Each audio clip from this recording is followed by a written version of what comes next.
අවසරයි සියලු දෙනාටම. සිතින් සිත නිවී සැනසෙන ලෞතර ශ්‍රී සද්ධර්මය මෙතැන සිට පුරා හෝරාවක් අපි ශ්‍රවණය කරමු. බෞද්ධ රූපවාහිනිය වෙත සම්නිවේදනය කරන උතුම් වූ දායකත්ව ධර්ම දේශනාවයි මෙලෙසින් ආරම්භ කරන්නට මේ සූදානම. සදරම දේශනා පවත්වන්නට අප කෙරේ මහත් අනුකම්පාවෙන් මේ උතුම් වූ ධම් සභා මණ්ඩපයට වැඩම කොට බදාළ ගොතටුව චන්දන විහාරයේ විහාරාධිපති මහරගම ශ්‍රී වජිරත්න ධර්මායතනයේ ධර්මාචාර්ය ශාස්ත්‍රපති රාජකීය පඬිත පූජ්‍යපාද හිඟුරේ පඤ්ඤාසේකර ගෞරවනීය ස්වාමින් වහන්සේ අපි සියලු දෙනාම එක්ව සාතුනාද පවත්වා පිළිගනිමු. සාදු සාදු සාදු. කඩවත මේච වසන්ත ගුණරත්න මාවතේ පදිංචි සුමනා වීරසිංහ මහත්මිය ඇතුළු පින්වත් පිරිස සයුතුම් වූ ධර්ම දේශනාව මෙලෙසින් මුළු ලෝකයටම සංනිවේදනය කරන්නට පින්බර දායකත්වයෙන් කටයුතු කරන්නේ. සමන්ත චක්කවාලේසු අත්‍රා ගච්ඡන්තු දේවතා සද්ධම්මං මුනි රාජස්ස සුනන්තු සග්ග මොක්ඛදං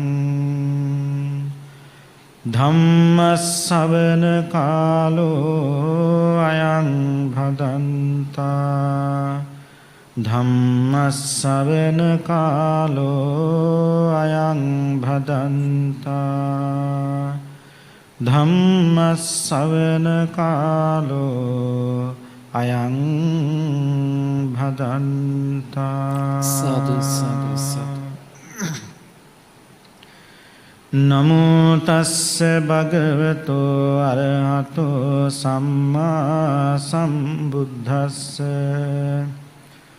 නමෝ තස්ස භගවතෝ අරහතෝ සම්මා සම්බුද්දස්ස නමෝ තස්ස භගවතෝ අරහතෝ සම්මා සම්බුද්දස්ස. සාදු සාදු සාදු. ඒවමේව කෝ භික්ඛවේ තා භික්ඛුනියා නන්දකස්ස ධම්ම දේශනාය අත්තමනෝ චේව පරිපුන්න සංකප්පෝති. සාදු සාදු සාදු. ශ්‍රද්ධාවන්ත පින්වත්නි, බෞද්ධ රූපවාහිනිය ඔස්සේ විකාශනය කෙරෙන මේ ධර්මානුශාසනාව ශ්‍රවණය කිරීමටයි මේ සදැහැති පින්වත් හැමදෙනාම දැන් බොහෝම ශ්‍රද්ධාවෙන් සූදානම්ව සිටින්නේ. අද අපේ ධර්මානුශාසනාවෙහි මාතෘකාව මජ්ක්‍ධිම නිකායේ තුන්වෙනි කොටසේ සලායතන වර්ගයේ තිබෙන නන්දකෝවාද සූත්‍ර දේශනාව. නන්දක කියලා කියන්නේ පින්නතුනි මේ සූත්‍ර දේශනාව පුරාවටම කතා කරන සාමින් වහන්සේගේ නම. ඕවාද කියලා කියන්නේ අවවාද. එතකොට නන්දක ඕවාද නන්දකෝවාද. නන්දක කියන සාමින් වහන්සේ භික්ෂුණීන් වහන්සේලාට දුන්නු අවවාද සඳහන් වෙන සූත්‍ර දේශනාවක් තමයි මේ දේශනාව. මේ දේශනාව ආරම්භ වෙන්නේ බුදුරජාණන් වහන්සේ ජේතවනාරාමේ වැඩ ඉන්න දවසක බුදුරජාණන් වහන්සේට කිරි දුන්න පුංචි අම්මා ප්‍රජාපති ගෞතමිය භික්ෂුණීන් වහන්සේලා 500ක් එක්ක දවසක් වැඩම කළා ජේතවනාරාමයට. බුදුහාමුදුරන්ට කිරි දුන්න පුංචි අම්මා මහාමායා දේවියගේ නංගි සිද්ධාර්ථ ගෞතමයන් වහන්සේ මහාමායා දේවියේ කුසේ ඉපදිනකොට මහාමායා දේවියගේ වයස අවුරුදු 45යි. එදා බෝසතාණන් වහන්සේ තවදසා දිවි ලෝකෙ ඉඳගෙන බැලුවේ මගේ අම්මට ජීවත් වෙන්න තව දවස් කීයක් තියෙනවද කියලා. දවස් 300කුත් දවස් 7ක් මහාමායා දේවියට ආයුෂ තියෙන බව දැනගෙනයි සිද්ධාර්ථ බෝසතාණන් වහන්සේ මව් කුතේ පිළිසිඳ ගත්තේ. ඒ වුණාට පින්නතුන්ට මතකයි දවස් 7ක් යනකොට මහාමායා දේවිය නැති වුණා. ඒ මව් කුසේ තවත් දරුවෙකුට උපදින්න වාසනාව නැහැ. අනිත් එක තමයි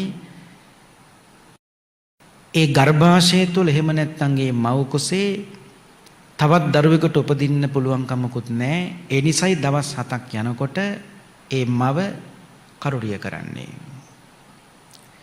ඒ මහමායා දේවිය කලුරිය කරාම ප්‍රජාපති ගෞතමිය තමයි බුදුහාමුදුරන්ට කිරි දුන්නේ. ඒ කිරි දුන්න පුංචි අම්මා මහණ වුණා. දැන් තනියෙන් නෙවෙයි බුදුහාමුදුරු බලන්න එන්නේ 500ක් භික්ෂුණීන් වහන්සේලාත් එක්ක. එන්නේ කොහාටද? ජේතනාරාමයට.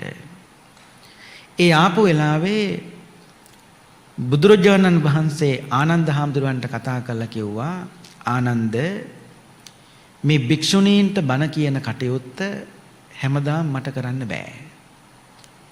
ඒ නිසා මම කියන්නේ බුදුරජාණන් වහන්සේ අපි හිතමු සතියේ දවස් 7 නම් ඒ දවස් 7ට 7 නමක් බුදුහාමුදුරුවෝ උපත් කරලා තිබුණා. කාට බණ කියන්නද?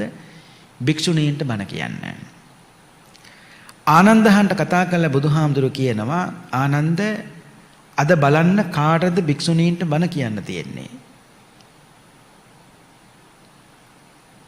එදා නියමිතව තිබුණේ නන්දක කියන සාමීන් වහන්සේට. නන්දක හාමුදුරුවන්ට එන්න කියන්න කිව්වා බුදුහාමුදුරුවෝ. ආනන්ද හාමුදුරුවෝ පන්සල පුරාම බැලුවා, නන්දක හාමුදුරුවෝ නැහැ. බුදුහාමුදුරුවන්ට කිව්වා බුදුහාන් නන්දක හාමුදුරුවෝ නැහැ කියලා. නෑ ආනන්ද කොහේ හරි යති හොඳට බලන්න කිව්වා. හිටියා. ඊට පස්සේ බුදුහාමුදුරුවෝ කිව්වා ආනන්ද නන්දකට එන්න කියන්න. නන්දක හාමුදුරුවෝ වැඩියා. වැඩියාම බුදුහාමුදුරුවෝ මතක් කළා, නන්දක අද ඔබේ දවස. ඔබේ දවස කියන්නේ භික්ෂුණීන්ට බණ කියන්න තියෙන්නේ අද ඔබටයි. ඒ නිසා බණ කියන්න කිව්වා. නන්දක හාමුදුරුවෝ කිව්වා බුදුහාමුදුරුවනේ මම බණ කියන්නම් භික්ෂුණීන්ට. හැබැයි ජේතවනාරාමේ නම් බෑ කිව්වා. ජේතවනාරාම බණ කියන්න බෑ කිව්වා. ඇයි කියලා ඇහුවා. වෙන මොකුත් හේතුවක් නෙවෙයි පින්නතුනේ. දැන් ප්‍රජාපති ගෞතමී තෙරණිය ප්‍රදාන 500ක් භික්ෂුණීන් අතර ඉන්නවා නන්දක සාමීන් වහන්සේගේ ගිහි කල පුරාණ පාද පරිචාරිකාව. ඒ කියන්නේ ගිහි කල භාර්යාව. මේ 500 කවුද පින්වත්නි? පින්නතුන්ට මතක ඇති රෝහිණී නදියේ ජලය බෙදා ගන්න බැරුව ශාක්‍ය වංශයයි කෝලිය වංශය අතර යුද්ධයක් පටන් ගත්තා. ඒ යුද්ධෙට ශාක්‍ය වංශෙන් කුමාරවරු 500යි, ශාක්‍ය වංශය කියන්නේ බුදුහාමුදුරුවන්ගේ වංශේ, කෝලිය වංශෙන් කුමාරවරු 500යි. යුද්ධෙට වතුරකට යුද්ධ කරන්න ආවේ රෝහිණී නදියට. මේ බව ආරංචි වුණ බුදුහාමුදුරුවෝ රෝහිණී නදියට වැඩම කළා. වැඩම කරලා දෙගොල්ලොට බණ කිව්වා. බණ කිව්වහම යුද්ධ කරන එක නැවැත්තුවා. දැන් ශාක්‍ය වංශෙන් කුමාරවරු 500ක් යුද්ධයට ආවා. හැබැයි ආපහු ගෙදර ගියේ නෑ. කාත් එක්කද ගියේ? බුදුහාමුදුරුවොත් එක්ක.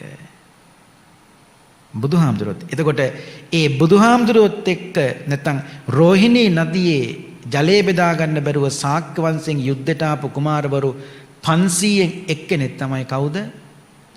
නන්දක හාමුදුරුවෝ. එතකොට ඒ 500 කුමාරවරු 500 බුදුහාමුදුරු ළඟ මහණ වුණා. කුමාරිකාවරු 500ක් ප්‍රජාපති ගෞතමිය ළඟ පැවිදි වුණා. එතකොට නන්දක හාමුදුරුවන්ගේ ගිහි කල භාර්යාව දැන් භික්ෂුණියක්. අර 500 අතර ඈත් ඉන්නවා. දැන් කාගෙන් බණ අහන්නද? නන්දක හාමුදුරුවන්ගෙන් බණ අහන්න. ඒ නිසා නන්දක හාමුදුරුවෝ කිව්වා බුදුහාමුදුරනේ භික්ෂුණීන්ට බණ කියන්නම්, හැබැයි ජේතනාරාමේ නම් බෑ කිව්වා. එහෙනම් කොහෙද පුළුවන්? බුදුහාමුදුරනේ මේ ළඟදී පන්සලක් හැදුවා කොසල් මහරජුගේ රාජකාරාමයේ කියලා. ඒ රාජකාරාමයට මේ භික්ෂුණීන්ට යන්න කියන්න. එහෙම වුණොත් මං එහෙට එන්නම්, ගිහිල්ලා බණ කියන්නම්. ජේතනාරාමේ නම් බෑ කිව්වා. මේ බණ කියන්න බැරුව නෙවෙයි. අර ගිහි කල භාර්යාව ඉන්නව දැක්කොත් භික්ෂුණී වහන්සේලා නන්දක හාමුදුරන්ට දොස් කියයි කියලා. කොහොමද? අයියෝ තාමත් නන්දකට බැරි වුණානේ ගිහි කල භාර්යාව ඇතහැර ගන්න තාමත් ළඟ තියාගෙන බණ කියනවනේ කියලා. ඒ දෝෂාරෝපණය අහන්න වෙයිදෝ කියන දේ නිසා තමයි කිව්වේ ජේතනාරාමේ බෑ කියලා. ඉතින් බුදුරජාණන් වහන්සේ දා ප්‍රජාපති ගෞතමයට කියනවා මේ 500ත් එක් කරගෙන යන්න රාජකාරාමයට. මම නන්දකව තව ටිකකින් එවන්නම් කිව්වා. පුංචි අම්මට කිව්වේ. එතකොට ප්‍රජාපති ගෞතමිය මේ භික්ෂුණීන් 500ත් එක් කරගෙන රාජකාරාමයට ගියා. අත්ත දුතියෝ සූත්‍රය කියන්නේ දෙවන්නේක් කියන්නේ තවත් පිරිමියෙක් එක්ක සීල දනාම කාන්තාවෝ. ඒ නිසා එහෙම යන්නේ නැහැ. භික්ෂුන් වහන්සේ නමක් තවත් කෙනෙක්, ඒ කියන්නේ පිරිමියෙක් එක්කයි රාජකාරාමයට ගියා කියලා දේශනාවේ සඳහන් වෙන්නේ. දැන් භික්ෂුණීන් වහන්සේලාට බොහොම සතුටුයි. ඇයි?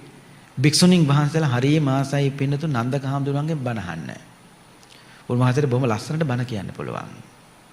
දැන් මතක තියාගන්න මේ භික්ෂුණීන් 500න් එක්කෙනෙක්වත් තාම පින්නතුනේ රහත් වෙලා නැහැ. සමහරු සෝවාන්, සමහරු සකු르දාගාමි, සමහරු අනාගාමි, කිසිම කෙනෙක් රහත් වෙලා නැහැ. හැබැයි නන්දක හාමුදුරුවෝ අද මේ දේශනා කරන මේ සූත්‍රය අහලා තමයි භික්ෂුණීන් වහන්සේලා 500ම රහත් භාවය ලබා ගත්තේ. එතකොට නිකං සූත්‍රයක් නෙවෙයි.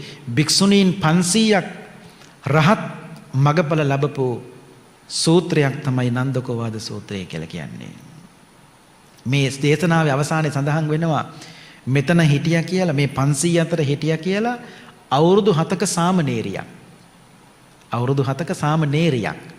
ඒ සාමණේරියත් සෝවාන් වුණා කියලායි දේශනාවේ සඳහන් වෙන්නේ. සාමණේරියත් සෝවාන් වුණා. නන්දක හාමුදුරුවෝ දේශනාව පටන් ගත්ත. භික්ෂුණීන්ට කියනවා නැගෙනවරුනි මම නිකන් බණ කියාගෙන යන්නේ නැහැ කිව්වා. මම ප්‍රශ්න අහනවා ඒවට දන්නව නම් දන්නවා කියන්න, දන්නේ නැත්නම් නැහැ කියන්න. තේරෙන්නේ නැත්නම් මම 10 පාරක් හරි කියලා දෙන්නම් කිව්වා. නන්දක හාමුදුරුවෝ අහනවා භික්ෂුණීන්ගෙන් චක්කුං නිච්ඡං වා නිච්ඡාති. නැගෙනවරුනි කියන්නේ භික්ෂුණීන්ට. නැගෙනවරුනි මේ ඇස නිට්ටයද අනිත්‍යයද කියලා ඇහුවා. අනිච්ඡං බන්තේ මේ ඇස අනිත්‍යයි. යම්පනා නිච්ඡං දුක්ඛං යම්පනා නිච්ඡං දුක්ඛං වා සුඛං වාති. යමක් අනිත්‍ය නම් දුකයිද සැපයිද? යමක් අනිත්‍ය නම් දුකයිද සැපයිද? දුකයි. යම්පනා නිච්ඡං දුක්ඛං විපරිණාම ධම්මං කල්ලනුතං සමුනුපස්සෙතුං ඒසෝම මේසෝමස් මේසෝ මේ අත්තාති. යමක් අනිත්‍ය නම් දුක නම් වෙනස් වෙනවා නම් ඒක මම කියලා හෝ මගේ කියලා හෝ මගේ ආත්මය කියලා හෝ පවත්වන්න බෑ. ඇයි පවත්වන්න බැරි? ඒක මට අයිති නැති නිසා. පින්නතුනි දුක තුන් ආකාරයි. දුක්ඛ දුක්ඛ, විපරිණාම දුක්ඛ, සංකාර දුක්ඛ. දුක්ඛ දුක්ඛ කියලා කියන්නේ කායිකව මානසිකව දැනෙන කටුක වේදනාවට කියනවා දුක්ඛ දුක්ඛය කියලා. විපරිණාම දුක්ඛය කියන්නේ මොකද්ද? විපරිණාම දුක්ඛය කියලා කියන්නේ පවතින தත්ත්වය වෙනස් වෙනවා. දැන් කලකදී ඇස් දෙක පේනවා, කලකදී නොපෙනී යනවා. ඇයි පවතින தත්ත්වය? කලකදී සුද වැහෙනවා. ආන්නයකට තමයි කියන්නේ වෙනස් වීම. ඒකත් දුකක්. ඒකට කියන්නේ විපරිණාම දුක්ඛය කියලා. සංකාර දුක්ඛය කියලා කියන්නේ මේ ඇස හේතුන් නිසා හටගෙන තියෙන්නේ. හේතු අහෝසි වෙනකොට ඵලයක් අහෝසි වෙනවා. දැන් මේ ආත්මේ මේ වගේ දකින්න ලස්සන ඇස් දෙකක් ලැබුණා කියලා ඊළඟ ආත්මෙත් ලැබෙයි කියලා හිතන්න බෑ. මේ ආත්මේ මේ විදිහේ ලස්සන ඇස් දෙකක් ලැබුණේ ගිය ආත්මේ ඊට අදාළ වෙන කර්මය කරපු නිසා. ඊළඟ ආත්මෙත් ඇස් දෙකක් ලබන්න නම් ඊට අදාළ වෙන කර්මය මේ ආත්මේ කරන්න ඕනේ. අයි මේ කියන්නේ උපදින්න කියන එක නෙමෙයි. අපිට ධර්මය අහන්න, හොඳ දේවල් දකින්න, ඒ වගේ දේවල් වලට. පින්නතුනි අපි අතීතේ රූප දැක්කනේ. අපි අතීතේ රූප දැක්කා. නමුත් ඒ රූප දැකලා අපි ඒ රූපේ එදා හිතින් අහක් කළේ නෑ. අපි තවත් දකින්න ආසාව ඇති කරගත්තු නිසායි මේ ආත්මෙත් බලන්න අපිට ඇහැක් ලැබුණේ. අපි ගියාත්මේ බලලා ඉවර කළා නම් මේ ඇස් දෙකෙන් එහෙනම් ආයිරු ඇස් දෙකක් ලැබෙන්නේ නැහැ. ඇයි බලලා ඉවර කළානේ. තවත් බලන්න ආසාව ඇති කරගත්තු නිසා තමයි අපිට ඇස් දෙකක් ලැබුණේ. අපි තාමත් බලලා ආවර වුණේ නැහැ. මේ ආත්මෙත් මේකෙන් බලලා ඉවර කරගන්න බැරි වුණොත් ඊළඟ ආත්මෙත් ඇහැක් ලැබෙනවා. ඒසා බුදුහාමුදුරු දේශනා කරනවා මේ මහණෙනි මේ මිනිස්සු මේ රූපය ආත්මීය වශයෙන් ගත්තා නම් මට ඒත් කමක් නැහැ කිව්වා. රූපේ මම මගේ කියලා ගත්තා නම් ඒත් කමක් නැහැ. මොකද එකාත්මිකදී ඒක ඉවරයිනේ. නමුත් මනස ආත්මීය වශයෙන් ගත්තොත් ඒක ඒකාත්මිකදී ඉවර වෙන්නේ නැහැ. දැන් අපි මැරුණා, අපි අපවත් වුණා. මේ රූප මෙතනින් ඉවරයි. නමුත් මනස ඉවර වෙන්නේ නැහනේ. රූපේ ආත්මීය වශයෙන් ගත්තත් කමක් නැහැ. මොකද මේ ආත්මෙදී මේක ඉවරයිනේ. නමුත් මනස ආත්මීය වශයෙන් ගත්තොත් ඒක ඒකාත්මිකදී ඉවර වෙන්නේ නැහැ. ඒක භවයෙන් භවයට යනවා. දැන් දේවදත්ත හාමුදුරුවෝ දැන් නැහැ. ඒ රූපේ දැන් නැහැ. නමුත් දේවදත්ත හාමුදුරුවෝ මනස ක්‍රියාත්මක කර කර බුදුහාට දීපු වද නිසා අන්න අදත් අවීචියේ දුක් විඳිනවා. මොකක් නිසාද? මනස නිසා. ඒසා නන්දක හාමුදුරුවෝ එදා අහන්නේ භික්ෂුණීන් වහන්සේලාගෙන් ඇසත් අනිත්‍යයි, කනත් අනිත්‍යයි, නාසයත් අනිත්‍යයි. ඇස කන නාසය දිව ශරීරය සහ මොකද්ද? මනස. ඔන්න මතක තියාගන්න. ඇස කන නාසය දිව ශරීරය සහ මනස. මේවට කියන්නේ ආධ්‍යාත්මික ආයතන කීයද? 6යි. ආධ්‍යාත්මික ආයතන 6. එතකොට නන්දකාම්දුරුව අහනවා මේ ආධ්‍යාත්මික ආයතන 6ම අනිත්‍යයි, අනිත්‍ය නිසාම දුකයි, දුක නිසාම අනාත්මයි, පවත්වන්න බෑ. ඊට පස්සේ අහනවා බාහිර ආයතන 6 ගැන. මොනවද? රූප, ශබ්ද, ගන්ධ, රස, ස්පර්ශ, ධම්ම. ඒ කියන්නේ සිතුවිලි. ඇසට ගැටෙන්නේ රූප, කනට ගැටෙන්නේ ශබ්ද, නාසයට ගැටෙන්නේ ගඳ සුවඳ, දිවට දැනෙන්නේ රස, කයට දැනෙන්නේ පහස, මනසට දැනෙන්නේ අරමුණු. එතකොට ඇස තියෙන්නේ අපි ළඟ. රූප තියෙන්නේ බාහිර ලෝකයේ තුල. ඇස තියෙන්නේ අපි ළඟ, රූප තියෙන්නේ බාහිර ලෝකයේ තුල. බුදුහාර මේකට බොහොම ලස්සන උපමාවක් කියනවා. පින්නතුට මතක ඇති මේ සුදු ගොනෙක් ඉන්නවා, කළු ගොනෙක් ඉන්නවා. සුදු ගොනයි කළු ගොනයි සුදු ගොනා කළු ගොනාට සංයෝජනයිද? එකතුයිද? නෑ. කළු ගොනා සුදු ගොනාට සංයෝජනයිද? නෑ. හැබැයි කළු ගොනයි සුදු ගොනයි දෙන්න යම් දවසක ලණුවක් අරගෙන එකට බඳිනවා. දැන් සංයෝජනයිද? දැන් සංයෝජනයි. ඇයි දෙන්න එකට බැඳලා? එතකොට කළු ගොනා පැත්තක හිටියා, සුදු ගොනා පැත්තක හිටියා. මේ දෙන්න එකට බැඳපු නිසායි සංයෝජනයක් ඇති වුණේ. දැන් ඇහැ පැත්තක, රූපේ බාහිර රූපේ පැත්තක. දැන් දෙක දෙපැත්තක. එතකොට අපිට අයිති නැති රූප අපි අපේ කරගත්තා. අපිට අයිති නැති ශබ්ද අපි අපේ කරගත්තා. දැන් ඒක අපි අහක් කරගන්න බැරුව දුක් විඳිනවා. බැරි වෙලාවත් අර කළු ගොනයි සුදු ගොනාගේ කඹේ යම් කිසි කෙනෙක් දෙකට කැපුවොත් කළු ගොනා යන්නේ එක පැත්තකට, සුදු ගොනා යන්නේ එක පැත්තකට. එතකොට දැන් තේරෙනවනේ ඇසයි රූපයයි බාහිර රූපයයි දෙක එකට බෙදපු නිසා තමයි මේ සංයෝජනය ඇති වෙලා තියෙන්නේ. දැන් මේ උත්සාහවන්ත වෙන්නේ කුමක් කරන්නද? මේ දෙක වෙන් කරන්න.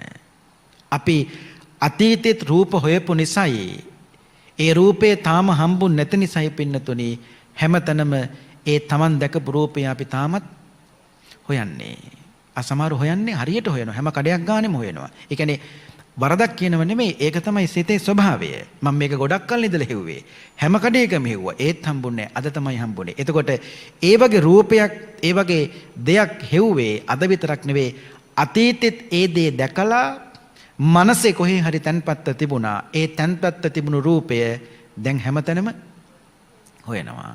හම්බුණු දවසට හරි සතුටුයි. හැබැයි එදා ඒ රූපය දැකලා මට මේක ඕනේ නෑ, අයිති දෙයක් නෙවෙයි කියලා හක් කරගත්තා නම් ආයි ඒ රූපය හොයන්න කවදාවත් එයා උත්සාහවන්ත වෙන්නේ. ඇයි? ඒ රූපය දැකලා අතීතයේදීම එයා ඒ රූපය අයින් කළා. රහතන් වහන්සේ යතින් බලනකොට කොච්චර ලස්සනයිද? ඒකනේ පින්නතුනි කිව්වේ රහතන් වහන්සේ දැක්කා ඉවරයි. ඇසුවා එතනින් ඒක ඉවරයි. අන්න එතකොට දේශනාවේ තේරුම් ගන්න ඕනේ මේ දේශනාව නිකන් නෙවෙයි භික්ෂුණීන් 500ක් රහත් ඵලයට ගෙන ආපු සූත්‍රයක් මේ නන්දකෝවාද සූත්‍රය කියලා කියන්නේ. දැන් එතකොට මේ භික්ෂුණීන් 500 නිකන් නෙවෙයි සසර පුරාම ධර්මයේ පුරුදු කරපු අය. ඒ නිසා මේ දහමේ පින්නතුනේ කොතනකින් හරි අල්ල ගන්න ඕනේ. බුදුහාමුදුරු දේශනා කළ භික්ෂුන් වහන්සේලා මුණ ගැහෙන්න යනවනම් යම්කිසි ගිහි ශ්‍රාවකෙක් හේතුවක් ඇතුව කියලා කියන්නේ මට කාමයක් උපන්නා රාගයක් උපන්නා කාමයක් රාගයක් ඇති වුණා අන්නේ දේ නැති කරන්න මම භික්ෂුව ළඟට ගිහිල්ලා අවවාදයක් ලබා ගන්න මට කේන්තියක් ආවා ඒ කේන්තිය හොඳ නෑ මම මේක පාලනය කරගන්න ක්‍රමයක් මගේ කල්යාණ මිත්‍ර ස්වාමීන් වහන්සේගෙන් මම අහලා දැනගන්න ඕනේ. ඒ අන්නේ විදියට භික්ෂුවක් අතුරු කරන්න කිව්ව. කොච්චර වටිනවද ඒ දේ. පින්නතුනි කොයි වෙලාවෙත් මතක තියාගන්න තමන්ගේ හිතට එන සිතුවිලි දිහා බලන්න පුරුදු වෙන්න ඕනේ. තමන්ගේ හිතට එන සිතුවිලි දිහා බලන්න පුරුදු වෙන්න. අපේ බුදුහාමුදුරුවෝ අවුරුදු ගාණක් අර බෝධිය ළඟ වාඩි වෙලා කලේ ඇඟ දිහා බලපු එක නෙවෙයි. තමන් වහන්සේගේ හිතට ආපු අන්න හරි සිතුවිලි දිහා අරමුණු දිහා බලපු එක. එතකොට උන්වහන්සේ බුදුහාමුදුරුවෝම දේශනා කරන මහණෙනි මගේ හිතට රාගයක් ආවනම්, ද්වේෂයක් ආවනම් මම පාලනය කරගත්තු ක්‍රම තිබුණා. අම්ම සමහර වෙලාවට මේ දිව බුදුහාමුදුරුවෝ මගේ මේ දිව උඩු තල්ලේ තියලා තද කරගෙන ආපු හැම කාමාදී අකුසල චේතනාවක්ම දිව උඩු තල්ලේ තියලා තද කරගෙන මං කාමාදී අකුසල චේතනාවන් බැහැර කළා. ඒ කියන්නේ ඒ තරම් බුදුහාමුදුරු වීරයක් ගත්තා කියලා කියන්නේ. මහණෙනි යම් දවසක මම මේ ඇසේ නැත්නම් මේ ස්වභාවය, ඒ කියන්නේ මම ඇහැ පාලනය කරන තාක්කල් ලෝකෙට කවදාවත් කිව්වේ නැහැ කිව්වා බුදු වුණා කියලා. මට යම් දවසක වැටහුණාද මගේ දැන් ඇහැ පාලනය වෙලා තියෙන්නේ කියලා ආන්නේ දාට තමයි මම ලෝකෙට කිව්වේ බුදු වුණා. එතකොට හිතන්නකො පින්නතුනේ ඇහැ පාලනය නොවිච්ච කිසිම දවසක මම ලෝකෙට කිව්වේ නැහැ බුදු වුණා කියලා. එතකොට හිතන්නකො බුදුහාමුදුරුවන්ටත් ඒ தත්ත්වය පින්නතුනේ මොනතරම්නම් අපහසු වෙන්නේ නැද්ද අවුරුදු ගාණක්. එතකොට සිතවිලි දිහා බලනවා කියන්නේ මොකද්ද? අපි කෙටින්ම කියනවා නම් දැන් ඔන්න කේන්තියක් ආවා. ගැහුවා බැන්න එතනින් ඒක ඉවරයි. දැන් හිතන්න ඕනේ මේ වගේ කේන්තියක් මට ආපහු ආවොත් මං කොහොමද මේකට අන්න හරි මුහුණ දෙන්නේ. ඒක තමයි සිතුවිලි දිහා බලනවා කියන්නේ. මට කාමයක් උපන්නා. ඒක ඉවර වුණා. නමුත් මේ වගේ කාම සහගත සිතුවිල්ලක් මට ආපහු ආවොත් මං කොහොමද මේකට මුහුණ දෙන්නේ? ධර්මානුකූලව හිතන්න පුළුවන්. බුදුහාමුදුරු මතක් කරගන්න පුළුවන්. ඒ ආර්ය මාර්ගය තුල ගමන් කරන සංඝයා ගැන මෙනෙහි කරන්න පුළුවන්. නැත්තම් අහපු බණක් මෙනෙහි කරන්න පුළුවන්. ආන්නේ විදියට සිතවිලි දිහා බලනකොට පින්නතුනේ ඒ නරක සිතවිලි තියෙනවා ඒව හිතින් බුදුහාමුදුරන්ගේ හිතට පහළ වුණු ලස්සන සිතවිලි තමයි පින්නතුනේ බණපද වශයෙන් අපිට දුන්නේ. මේ බුදුහාමුදුරන්ගේ හිතට පහළ වෙච්ච එක අකුසල චේතනාවක්වත් අපිට බණපද වශයෙන් බුදුන්නේ නැහැ බුදුහාමුදුරෝ. අපිට බුදුහාමුදුරෝ දුන්නේ හොඳ ලස්සන සිතවිලි ටිකක්. මිනිසුන්ට හොඳට හිතන්න පුළුවන්. නමුත් හිතන්නේ ඒ පැත්ත නෙවෙයි පින්නතුනේ. එහි අනිත් පැත්තයි මිනිස්සු හිතන්නේ. ඒ නිසා මේ හිත දියුණු කළොත් සෑහෙන මට්ටමකට දියුණු කළා මේකේ අන්තිම කෙලවරට යන්න පුළුවන්කම තියෙනවා. රහතන් වහන්සේ තත්ත්වයට ගිහිල්ලා උපේක්ෂා සහගතව ලෝකේ දිහා උන්වහන්සේ බොහොම ලස්සනට බලපුත්තම යනවා. එතකොට දැන් තේරුම් ගන්න ඕනේ පින්නතුනේ ආධ්‍යාත්මික ආයතන හයත් අනිත්‍යයි. මොනවද? ඇස, කන, නාසය, දිව, ශරීරය සහ මනස. මේවා තියෙන්නේ අපි ළඟ. ඊළඟට බාහිර ආයතන හය මොනවද? රූප, ශබ්ද, ගන්ධ, රස, ස්පර්ශ, ධම්ම. ඒ බාහිර ආයතනයි. මේ ඔක්කොම තියෙන බාහිර ලෝකයේ තුල. දැන් මේ දෙක දෙපැත්තක තියෙන්නේ. නන්දක හාමුදුරුවෝ භික්ෂුණීන් වහන්සේලාගෙන් අහනවා නැගණිවරුනි මට කියන්න චක්කු විඥානයේ නිට්ටයද අනිත්‍යයද කියලා ඇහුවා. භික්ෂුණීන් වහන්සේලා පිළිතුරු දුන්න ස්වාමීනි චක්කු විඥානයත් අනිත්‍යයි. සෝත විඥානය ඒත් අනිත්‍යයි. ගාහන විඥානය ඒත් අනිත්‍යයි. ඒ වුණාට නැගණිවරුනි සමහරු කියනවනේ ඇසත් අනිත්‍යයි. ඇසට දකින රූපත් අනිත්‍යයි. ඒ වුණාට චක්කු විඥානය නම් අනිත්‍ය නෑ, නිට්ටයයි කියලා සමෙක් කියන්න පුළුවන්. ඒ කියමන හරිද වැරදිද? ඇසත් අනිත්‍යයි. ඇසට දකින රූපයත් අනිත්‍යයි. චක්කු විඥානයේ නිට්ටයද අනිත්‍යයිද? ඒකත් අනිත්‍යයි. නන්දකාර බොහොම ලස්සන උපමාවක් කියනවා. නැගෙනවරුනි පහනක් තියෙනවා.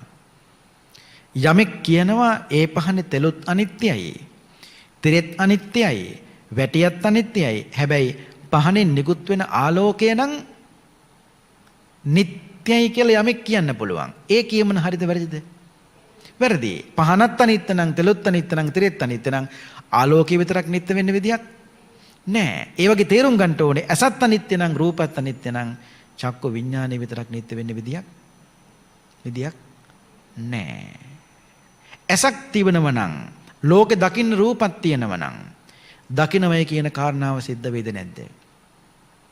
දැන් ඇහැකුත් තියෙනවා, දකින්න රූපේකුත් තියෙනවා. ඇසක් තිබුණු තරමට, ලෝකේ රූප තිබුණු තරමට දකින්නමයි කියන කාරණාව සිද්ධ වේද නැද්ද? නෑ. ඇයි? චක්කු විඤ්ඤාණය නැත්තම් දකින්නමයි කියන කාරණාව සිද්ධ වෙන්නේ නෑ. එහෙනම් ඉතින් මරිච්ච මිනිසුන්ට දකින්න පුළුවන්.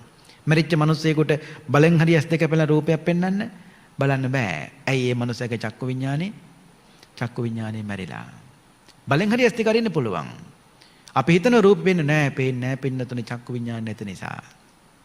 නන්දකාර තව උපමාවක් කියනවා. ගහක් තියෙනවා.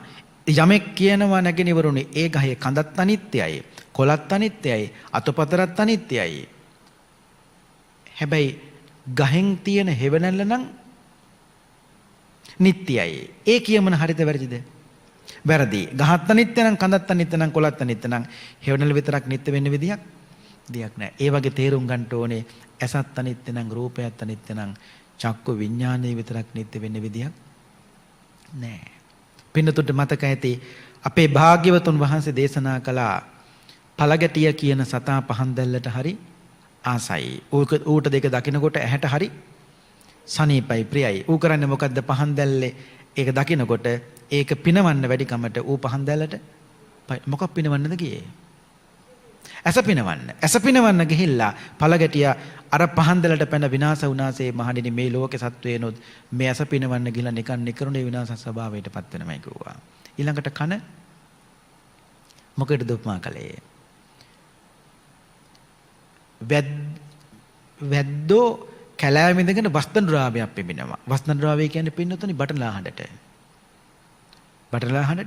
එතකොට මේක පිඹිනකොට මේක අහන්න හරි ආසයි කැලේ ඉන්න මුව මොකද කරන්නේ? කන් දෙක උඩ දාගෙන අර බටලා හඬට තව ලං වෙනවා. ලං වුණාට පස්සේ වැද්ද මොකද කරන්නේ? ඊතලක් අරගෙන විදිනවා. මුව මොකක් පිනවන්න දාවේ? කන පිනවන්න වෙල්ල මුවා විනාශ ස්වභාවයටපත් වුණාසේ මේ ලෝකෙ මිනිස්සුත් මේ කන පිනවන්න වෙල නිකන් විනාශ ස්වභාවයටපත් වෙනවා. මේක යමක් අහන්න එපා කියන එක නෙවෙයි. සමනානුත්තරීය කුසලයේ හැටියට පින්නතුනේ කන් දෙකෙන් අහන්න තියෙන හොඳම දේ තමයි ධර්මය ඇහිම. මේවා ඇහෙන්නේ නැහැ. මේ සම්බුදු සසුන විනාශ වෙනකොට පින්නතුනේ තව අවුරුදු 2500ක් දේශනාවෙන් දාන් හැටියට එහෙම වෙනකොට අන්තිමට කියනවා පින්නතුනේ දේශනාවේ රජ්ජුරුව බැරිම තැන ඇතෙක්ගේ පිට දහසින් බැඳි පියල්ලක්. ඒ කියන්නේ රත්තරන් පොදියක්. රන් රිදී මුතුමැණික් ආදී සියල්ලෙන් මෙහෙබි පොදියක්. ඒක මහ වටිනවා.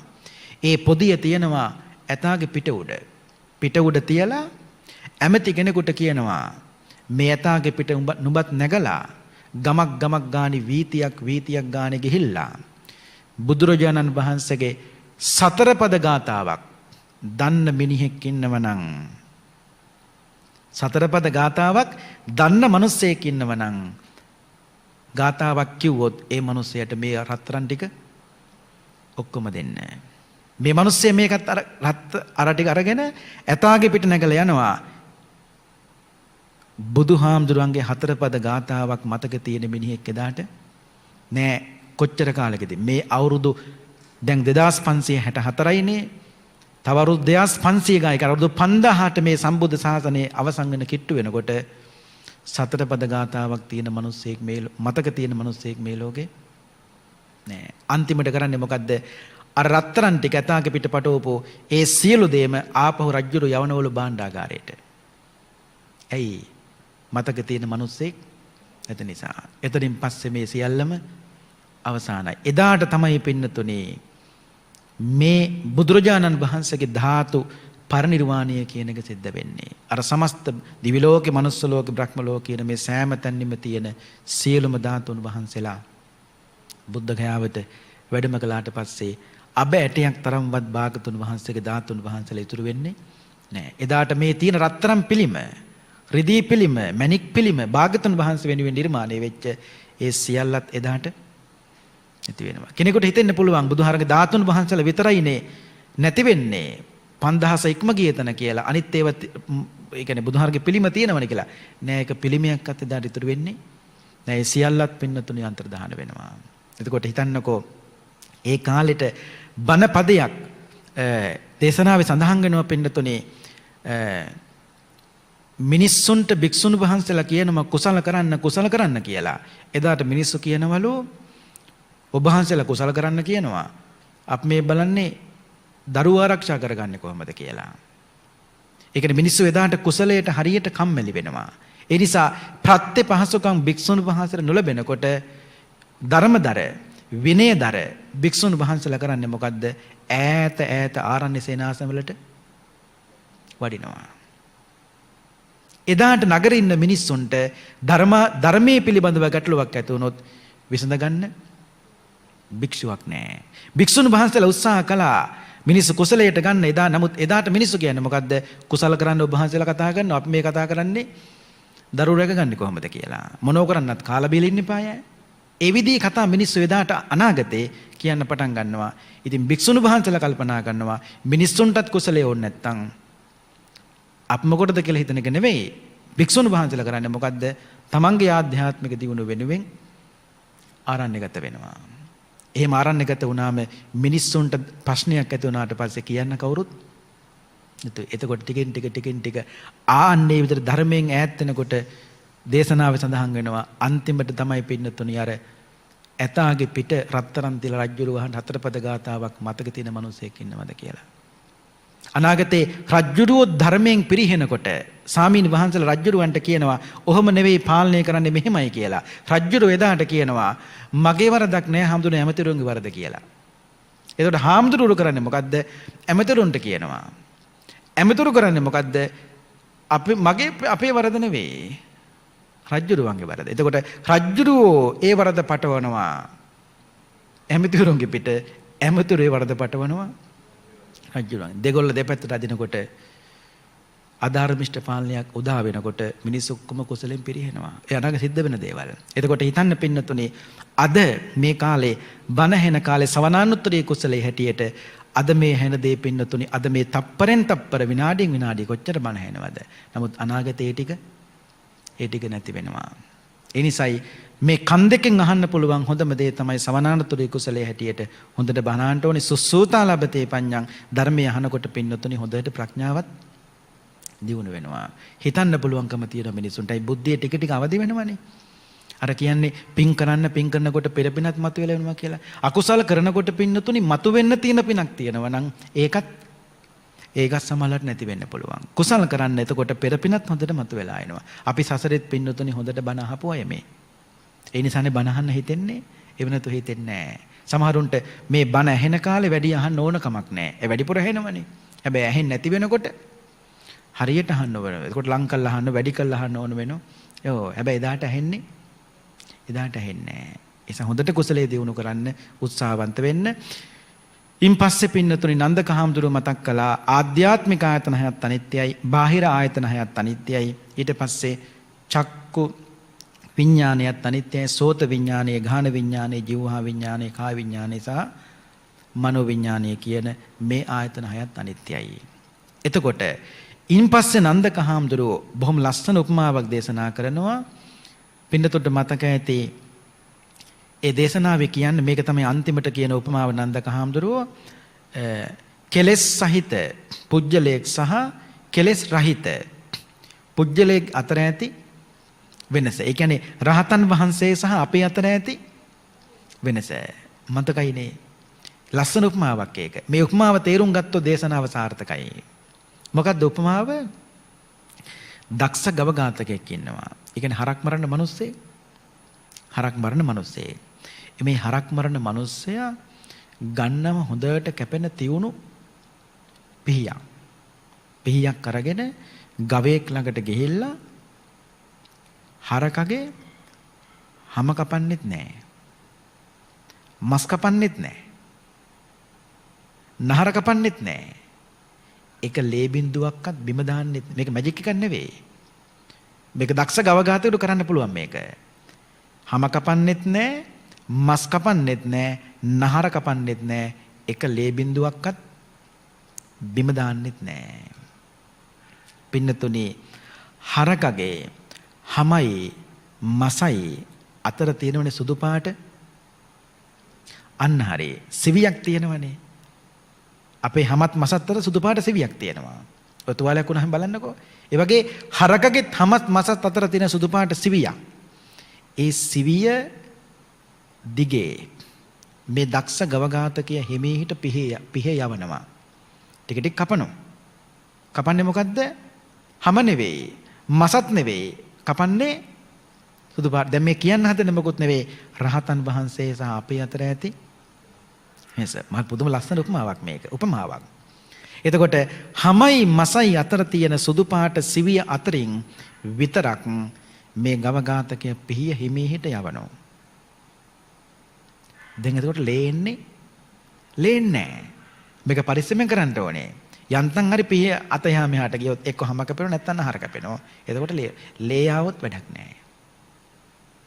දක්ෂ නැහැනේ වැඩේට. ඒ නිසා මේ ගවඝාතකයා කරන්නේ මොකද්ද? දක්ෂ ලෙස මේ හරකගේ හැම වෙනම ගලවලා අයින් කරනවා. දැන් හරක අපූර්වට ඉන්නවා ඌ පැත්තක, හැම පැත්තක, දෙක දෙපැත්තක. හරකත් අපූර්වට ඉන්නවා. ඇයි? හැම කැපුවෙත් නෑ, මස් කැපුවෙත් නෑ, සිවි විතරයි කැපුවේ. මේක ලස්සන උපමාවක්. දෙක දෙපැත්තක තියෙන්නේ හරකා හා සමානයි ආධ්‍යාත්මික ආයතන 6. හරකගෙන් ගලවලා ඉවත් කරපු හැම හා සමානයි බාහිර ආයතන 6. දැන් මේක දෙපැත්තකද නැද්ද? දෙපැත්තකනේ. ඇහැ පැත්තක, රූපේ පැත්තක, හරක පැත්තක, හැම පැත්තක. දැන් මේ දක්ෂ ගවඝාතකය කරන්නේ මොකද්ද? මේක මිනිස්සු ගොඩක් බලන් ඉන්නවා.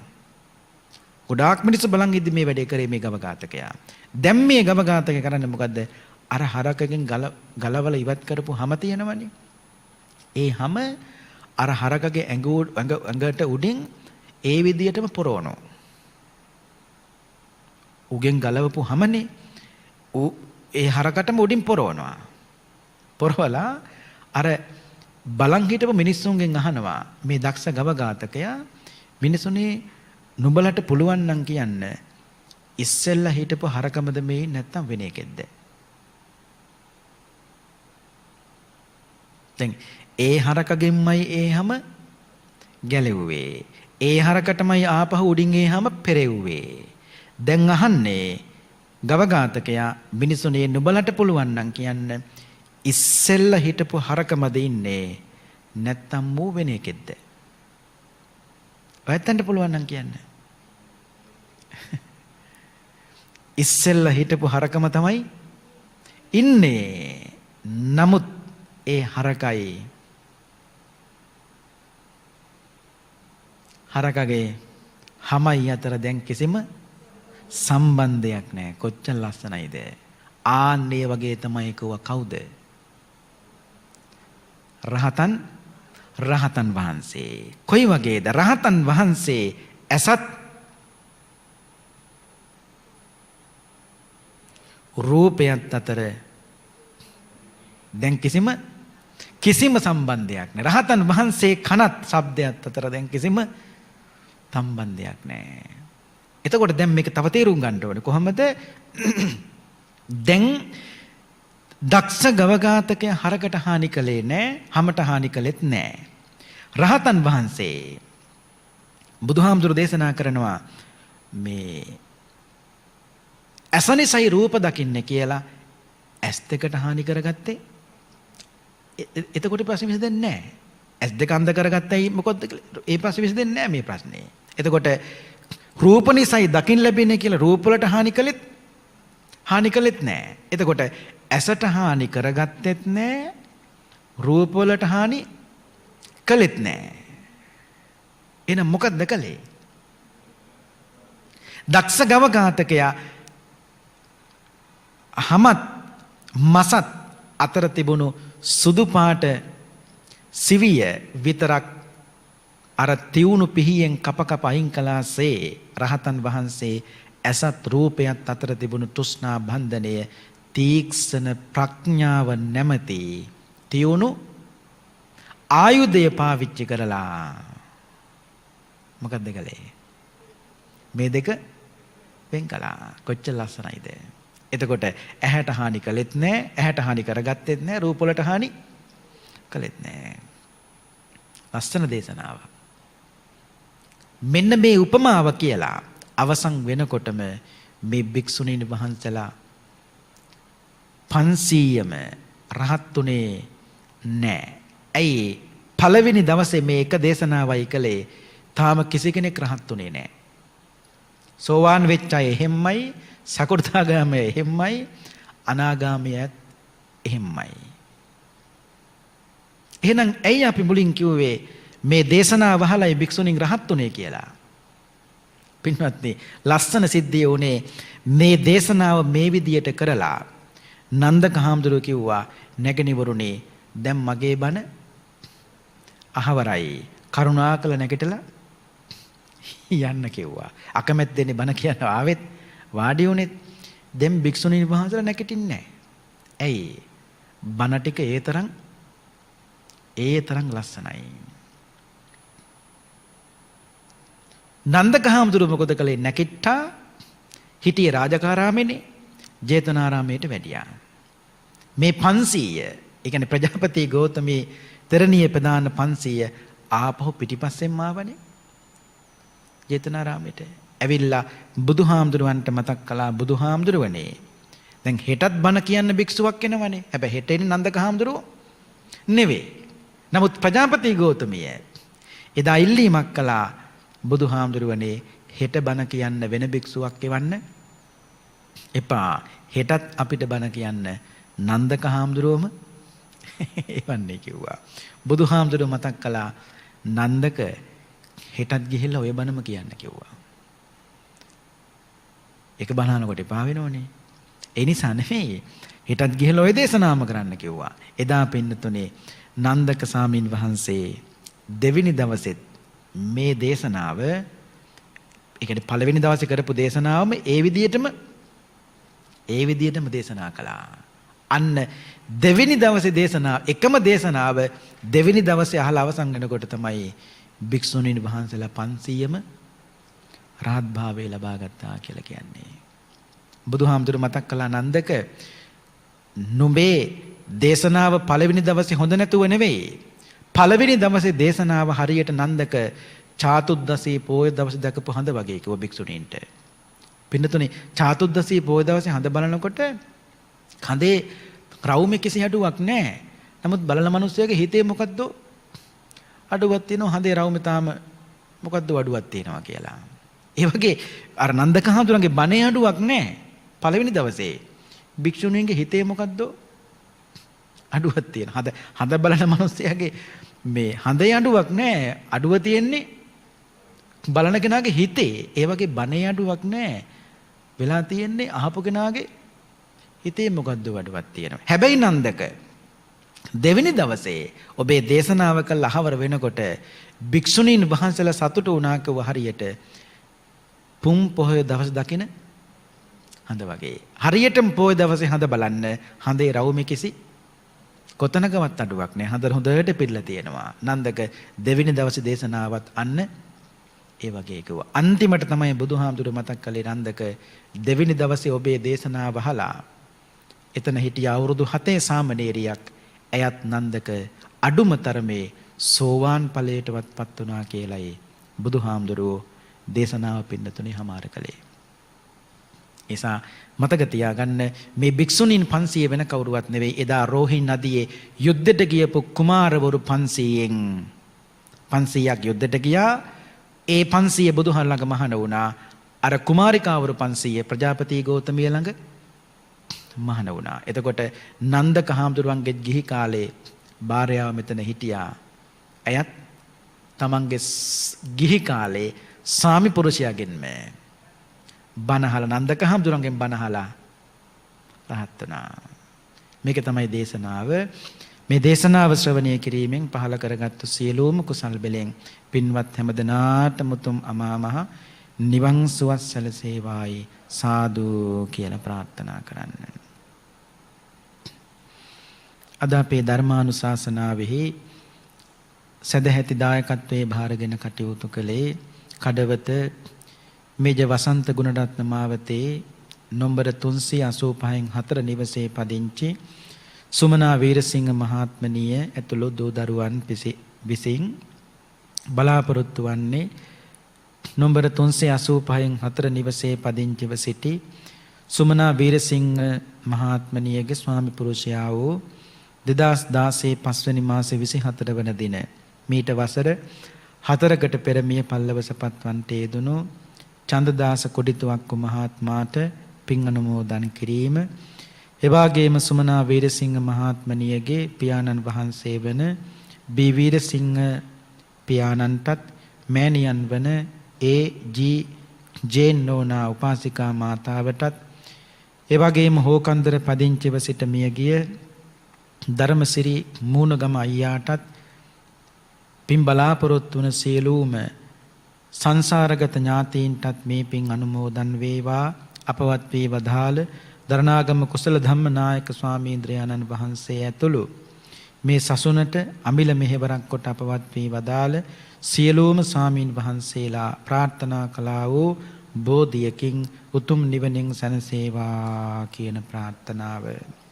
ඒ වගේම රටදෑ වෙනුවෙන් දිවිපිදෝ සියලුම අභීත රණවිරුවන්ටත් මේ පින් අනුමෝදන් වේවා, නිවනින්ම නිවී සැනසේවා කියන උතුම් ප්‍රාර්ථනාව. සුමනා වීරසිංහ මහත්මනිය ඇතුළු පවුලේ දූ දරු මුණුබුණු මිරිබිරියන්ටත් ඥාති හිත මිත්‍රාදීන්ටත් තෙරුවනේ ආශිර්වාදේ ලැබේවා. මුණුබුණු මිනිබිරියන්ගේ අධ්‍යාපන කටයුතු ආදිය සාර්ථක කර ගැනීමට තෙරුවනේ ආශිර්වාදේ ලැබේවා.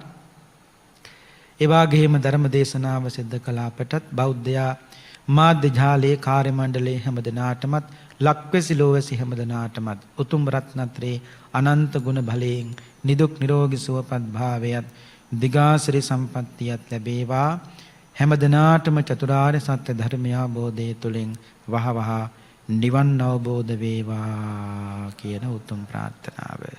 දායකත්වයේ භාරගෙන කටයුතු කළ කඩවත මේජ වසන්ත ගුණරත්න මාවතේ පදිංචි නම්බර 385 දවර දිවසේ පදිංචි සුමනා වීරසිංහ මෑණියන් ඇතුළු පවුලේ දූ දරුවන් සියලු දෙනාටම රත්නත්‍රේ අනන්ත ගුණ බලයෙන් සියලු යහපත වේවා, දිගාසිරි සම්පන්නියත් ලැබේවා කියලා ආශිර්වාද කරනවා. ඒ ප්‍රාර්ථනාවත් ඇතිව අපි දෙවියන්ට පින් අනුමෝදන් කරමු. ආකාසට්ඨා ච බුම්මට්ඨා දේවානාගා මහිද්దికා පුඤ්ඤන්තං අනුමෝදිත්වා චිරං රක්ඛන්තු ශාසනං. ආකාසට්ඨා ච බුම්මට්ඨා දේවානාගා මහිද්దికා පුඤ්ඤන්තං අනුමෝදිත්වා චිරං රක්ඛන්තු දේශනං. ආකාසට්ඨා ච බුම්මට්ඨා දේවානාගා මහිද්దికා පුඤ්ඤන්තං අනුමෝදිත්වා චිරං රක්ඛන්තු ත්වං සදා. සාදු සාදු සාදු. ඒ උතුම් වූ සද්ධර්ම දේශනා පවත්වා වදාළ ගොතොටුව චන්දන විහාරයේ විහාරාධිපති මහරගම සිරි වජිරත්න ධර්මායතනයේ ධර්මාචාර්ය ශාස්ත්‍රපති රාජකීය පඬිත් පූජ්‍යපාද හිඟුරේ පඤ්ඤාසේකර ගෞරවනීය ස්වාමීන් වහන්සේට තවත් চিරාත් කාලයක් මෙවැනි වූ ශාසනික කටයුතු සිදු කරන්නට ශක්තිය ධෛර්යය නිදුක් නිරෝගී චිරජීවනයේම ලැබේවායි අපි සියලු දෙනාම එක්ව සාදුනාද පවත්වා ප්‍රාර්ථනා කරමු. සාදු සාදු සාදු.